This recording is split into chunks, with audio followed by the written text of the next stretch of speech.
Every great power falls. Rome collapsed. The British Empire faded. The Soviet Union vanished overnight. But China's fall was different. It wasn't just defeat. It was humiliation, poisoned, invaded, carved apart. And today, this same country terrifies the world's most powerful nations. So how did China go from the sick man of Asia to a superpower that makes the West nervous? This is the story of China's darkest century and the comeback that reshaped the modern world. When China ruled the world. In the early 1800s, China didn't think it was one great civilization. It believed it was civilization. The Qing Dynasty ruled over the largest population on Earth. Chinese inventions, paper, gunpowder, the compass, had already changed human history. Europe wanted Chinese silk. Chinese tea fueled Britain's mornings. Chinese porcelain filled royal palaces. The emperor lived inside the Forbidden City, surrounded by wealth so extreme it made European kings look poor. And China believed it had nothing to learn from foreigners. That arrogance would destroy everything. While China slept, Europe evolved. While China looked inward, Europe industrialized. Factories, railroads, steamships, modern armies. But China stayed frozen in tradition.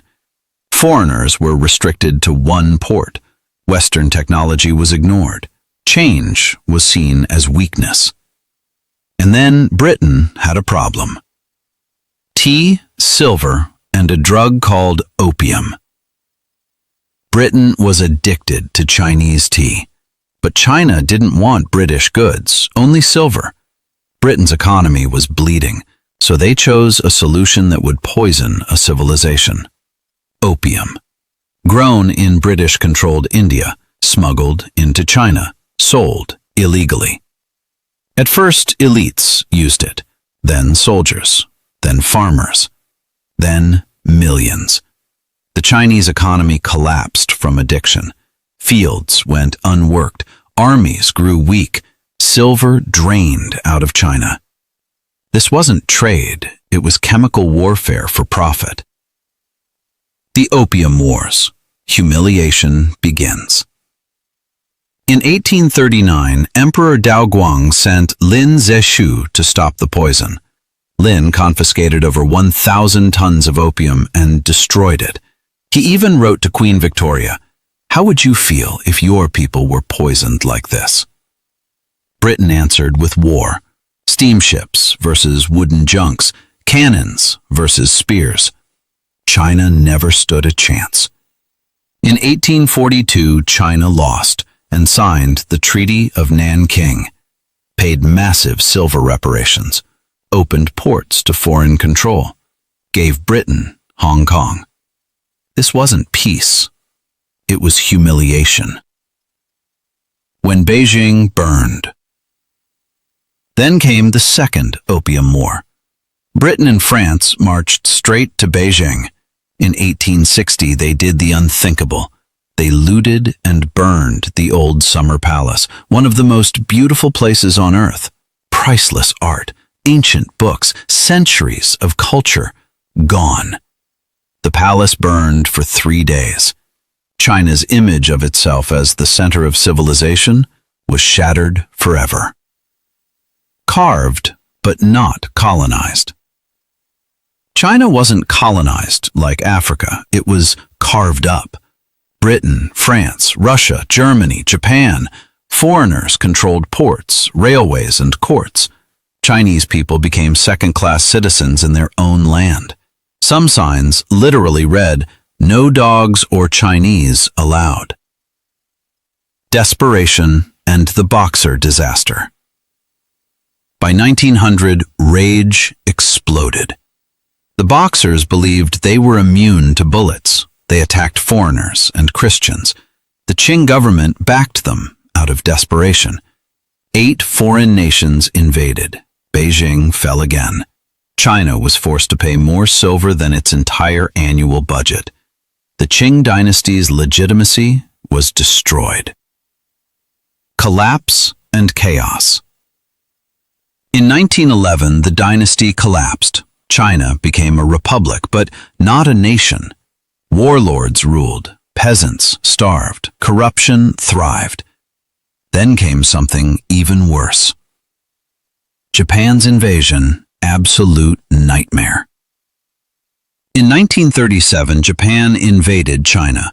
What followed was horror. The rape of Nanking. 200,000 to 300,000 civilians murdered in 6 weeks.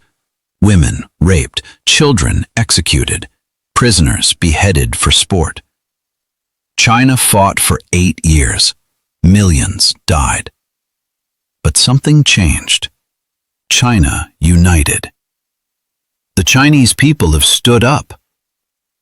In 1949, Mao Zedong won the Civil War. Standing in Tiananmen Square, he declared, "The Chinese people have stood up."